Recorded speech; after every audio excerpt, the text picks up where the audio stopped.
Cadre deployment is a necessary condition for all political parties. So this is not a matter of the ANC.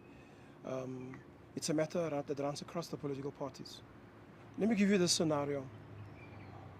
Do you think that, does the public think that, and those that argue against cadre deployment, that the Democratic Party President, Barack Obama, would appoint somebody from the Ku Klux Klan to take responsibility for constitutional and legislative development within America? Of course not. Would you appoint somebody who doesn't understand your political party policies and programs? So deployment is a necessary political tool to be able to carry through the political program of the party. At different levels, the ANC does it, the Democratic Party, Democratic Alliance, does it in where it's in control of the systems of government. It's a necessary condition. And it's the right condition to be able to make sure that your party policies gets pushed through. The challenge is, does the ANC have members who understand its political programs, who are sufficiently competent to be able to implement those policies?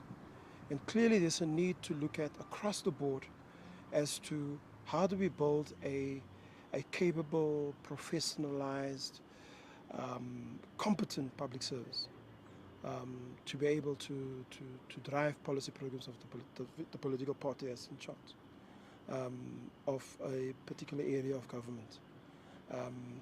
So I think the policy needs to, cadre deployment doesn't speak to nepotism.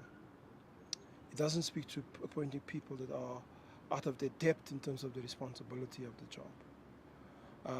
It doesn't speak to appointing people that are not qualified. And with qualified, I don't necessarily mean paper qualification. You don't need to have a PhD, but you need to have those minimum competencies which requires you to perform effectively within the job. And it's skills, it's knowledge, it's the ability to harness information and systems to be able to deliver on a key policy program within government.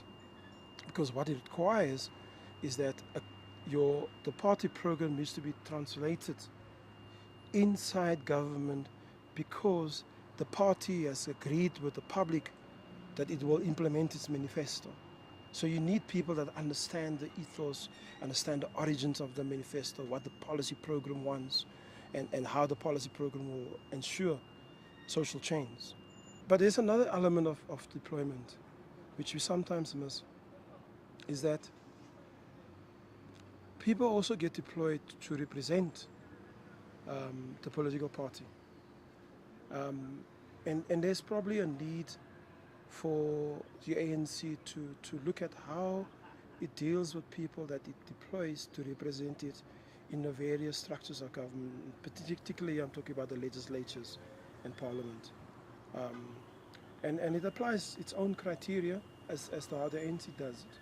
But it's a matter that requires continuous debate, so that people that get deployed within the legislatures understand that when they get deployed within the legislatures, they now become lawmakers of the country. And sometimes there is a need to look at that, because playing only politics in the legislatures, whether it's in the province or councils or parliament, needs to be looked at. Because when you step into that space as a representative of the party duly elected, your responsibility now is that of a legislature, and to make sure that your activity, your performance relates to building proper governance and a system of public accountability.